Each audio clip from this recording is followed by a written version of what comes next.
Saya ingin mengawalinya dengan hadis ini. Cukup seseorang itu disebut sebagai pendusta ketika dia menceritakan semua yang ia dengar. Langsung diceritakan ke orang lain tanpa melakukan verifikasi atau konfirmasi tentang kebenaran berita tersebut. Langsung dia ceritakan. Nah, ini menjadi penting, dan Nabi bilang, kafa bil mar'i kadiban yuhadditsu bi kulli ma sami'a. Cukup orang itu disebut sebagai mendusta ketika dia menceritakan semua yang dia dengar. Maka dalam konteks sekarang, cukup orang itu disebut sebagai pendusta ketika dia sedikit-sedikit nge-share, sedikit-sedikit share, tanpa dibaca, tanpa dilihat terlebih dahulu video tersebut. Kita karena literasinya buruk, Indonesia itu kan minat baca 1000 banding 1. Dari 1000 orang, hanya 1 yang suka membaca. Dari 61 negara, Indonesia di urutan 60. Padahal wahyu yang pertama turun apa? Al-Alaq. Perintahnya apa? Iqra. Baca. Tapi iqra-nya kita jelas berbeda dengan negara-negara yang sekular. Mereka iqra juga, tapi kita iqra bismi rabbikal ladzi khalaq. Mungkin kita bismi rabbikanya kita baca, tapi ikranya nggak dilakukan. Gitu. Ya baca WA saya Ustadz gitu ya. Baca status. Ya, mau tidur, bangun tidur, baca status. Bapak Ibu pengguna internet Indonesia itu kalau 2022-2023 datanya ada 216,63 juta jiwa. Apa yang paling banyak digunakan? Di sini yang paling banyak digunakan WhatsApp. Nomor 2 Instagram. Kenapa Instagram nomor 2? Ya karena Gen Z-nya lagi banyak. Gen Z itu kelahiran tahun 98 sampai 2012 kalau tidak salah. Gen Z itu katanya generasi strawberry. Ya, disebut generasi strawberry kenapa? Strawberry itu dari jauh indah, kalau dimakan asam. Lalu kemudian generasi sekarang tuh katanya gitu, wah kreatif, tapi mudah rapuh. Selain asam, strawberry itu gampang bonyok, sehingga sekarang banyak dikenal mental health gitu kan. Waduh, kena mental nih gitu kan. Dikit-dikit kena mental, dikit-dikit healing. Kena mental, dikit-dikit ngopi. Ya bukan berarti saya bilang nggak boleh, tapi dicek. Ini Gen Z ini yang sering disebut generasi strawberry kena mental, nggak boleh larut dalam persoalan itu. Dicek bagaimana sholat subuhnya Gen Z ini. Memang punya problem, jangan-jangan sholat subuhnya berantakan. Padahal sholat itu adalah media terbaik yang Allah berikan untuk healing. Healing itu kan duduk termenung gitu kan, jeda sejenak. Sholat itu juga begitu. Kenapa harus subuh? Subuh itu indikator ketangguhan seseorang. Kalau dia subuhnya kuat, apalagi berangkat ke masjid, maka niscaya dia sanggup menghadapi hari itu. Saya lanjutkan Pak. Waktu yang dihabiskan Pak rata-rata sama orang Indonesia 2023 untuk akses internet 7 jam 42 menit. Itu kira-kira kalau dari Cinere masuk ke tol sampai kemana Pak naik mobil? Sampai Jogja. Itu perjalanan panjang Pak. Iya kan, perjalanan panjang, akses internet orang bisa tahan nih 7 jam 42 menit rata-rata. Kalau bapak-bapak dan ibu-ibu hari ini adalah generasi tangguh, bagaimana pendidikan dan budaya sosial masa lalu? Hasilnya adalah bapak-bapak ibu-ibu. Bapak-bapak ibu-ibu harus mulai ngebayangkan. Kalau bapak-bapak ibu punya anak, punya cucu, itu harus ngebayangkan kira-kira 20 tahun berikutnya seperti apa nih mental anak-anak. Waktu anak saya TK, itu dipesankan sama pakar psikologinya, anak itu boleh main HP, boleh main gadget, tapi dalam sehari gadgetnya itu hanya 20 menit kali 2, berarti 40. Jadi 20 menit main, istirahat, main lagi 20 menit, jatahnya cuma itu. Ya, ini untuk nonton televisi 2 jam 53 menit, sosial media rata-rata 3 jam 18 menit. Tapi rasa-rasanya kayaknya sosial media lebih dari itu ya. Reading press media. Ya. Kalau anak Gen Z kayaknya jarang ini ya baca itu. Ya, listening musik yang streaming, dengerin musik streaming, dengarkan radio sudah mulai banyak pudar ini. Dengarkan podcast. Nah, bapak suka dengar podcast nggak? Nah, biasanya yang bisa tahan lama duduk mendengarkan 1,5 jam itu bapak-bapak, ibu-ibu. Tapi kalau anak sekarang nggak suka itu. Sukanya paling 2 menit, 3 menit. Itulah kenapa TikTok. Ya. Itulah kenapa TikTok di Indonesia sekarang nomor 1 penggunanya. Ngalahin Amerika. Nah, ini sudah meningkat nih Pak.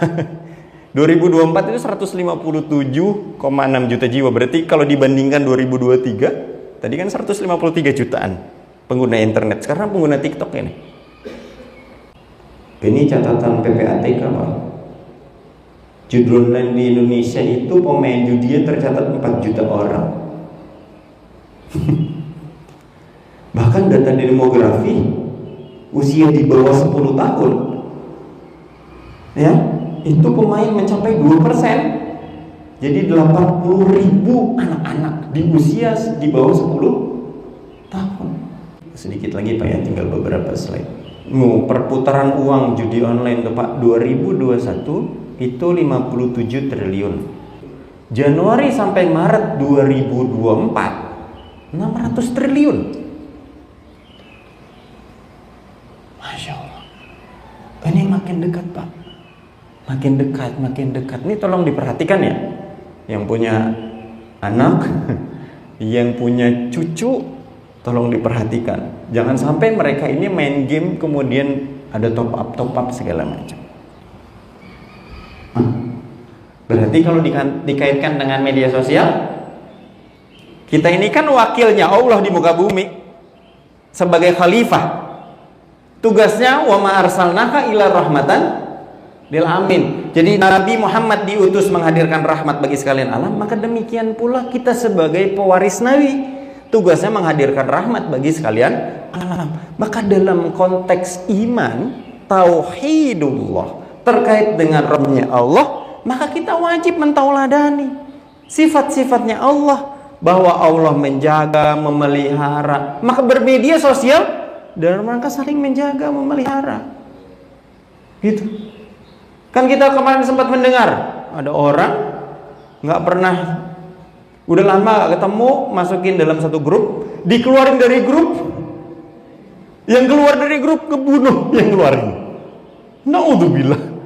Bisa-bisanya dikeluarin dari grup terus kebunuh. Kan kita dengar berita itu ya kemarin ya. Mulkiyah ya, bermedia digital dengan kesadaran bahwa semua itu milik Allah. Jari jemari kita ini milik Allah, mata kita milik Allah. Ya, maka harus dijaga nih apa yang kita ketik, apa yang kita tonton, apa yang kita share, apa yang kita forward. Konfirmasi ilahiyah bermedia digital dengan menghadirkan ketenangan, ketentraman untuk semua. Nah, ini ada beberapa hal yang menjadi dasar fikih informasi. Yang pertama tauhid. Tauhid itu ya artinya meyakini bahwa kebenaran mutlak itu hanya milik Allah. Kalau kita dapat informasi, dapat berita, butuh konfirmasi. Berita ini benar nggak? Atau hoax? Itulah kenapa kalau dalam Islam dapat berita inja'akum fasikum binaba fatabai, ya kita ini bertanggung jawab atas informasi yang kita kirim. Maka kalau informasi itu datang, kita ini mulia. Walaqad karomna bani Adam. Kita ini mulia. Kita nggak boleh sekedar pengekor. Tahu pengekor? Kayak laron itu Pak, ngekor di belakang. Kalau dapat informasi kita ikut aja tuh sama orang, jadi penshare kesekian. Nah, kita itu lahir dalam bentuk mulia. Kemuliaannya menggunakan akal untuk mengkonfirmasi berita itu benar atau salah. Maka kalau kita bagikan, itu sesuatu yang memang sudah terkonfirmasi kebenarannya. Maka kalau dalam Islam, fatabayyanu antusibu qauman bijahalatin fatusbihu ala ma fa'altum nadimin. Boleh jadi, Pak, berita itu yang boleh jadi nampaknya judulnya bagus, isinya sebenarnya kebalikannya. Bahkan kadang-kadang yang bagus sekalipun belum tentu tepat untuk kita bagikan. Karena mungkin momentumnya salah. Yang kita bagikan orang yang tidak tepat. Boleh jadi itu. Maka biasakan nih, Pak, kalau dapat informasi, sabar aja. Dan jangan merasa orang paling keren kalau dia adalah pembagi informasi yang pertama. Konfirmasi dulu kalau dapat berita dari orang lain. Dulu kan kita nggak kayak gini. Sebelum ada media sosial, biasa-biasa saja kan? Ya baik-baik aja. Ketika media sosial ada di kita, terus tiba-tiba kemudian kita merasa, wah, merasa hebat kalau menjadi penshare yang pertama segala macam. Wah, itu kadang-kadang harus mengkonfirmasi gitu. Oh, bahkan dari sekian banyak berita dan informasi, kita pilih berita yang terbaik. Alladzina yastami'una al-qaul fayattabi'una ahsana. Itu orang beriman cirinya. Ya, jadi kalau mereka itu orang-orang yang mendapatkan satu berita, maka dia memilih yang terbaik. Siapa itu mereka? Ulaika alladzina hadahumullah wa ulaika ulul albab. Mereka yang dapat petunjuk Allah, mereka itulah yang berakal sehat. Dalam fatwa MUI, dalam bermedia sosial yang dianjurkan apa? Dakwah, silaturahim, tabayyun. Yang dilarang pornografi, gibah, fitnah, adu domba, bully di grup, publikasi konten pribadi. Bagaimana tidak bijaknya kita menggunakan media sosial. Curhat di status, ngapain untuk nyindir orang? Curhat tuh cerita sama Allah. Allah memberikan solusi terbaik. Kalau ada orang curhat dengan orang lain, belum tentu orang lain kasih solusi. Google yang punya siapa? Yahudi bukan? Kalau seandainya Muslim dan Yahudi perang, gampang banget kita ditembak, Pak. Kita kan nggak ada yang privacy sekarang. Apa yang privacy di kita? Data pribadi kita ada di sini loh. Dan kita ini Indonesia tidak berdaulat kan atas informasi. Buktinya kadang-kadang ada WA, ada telepon yang nyasar ngasih pinjaman.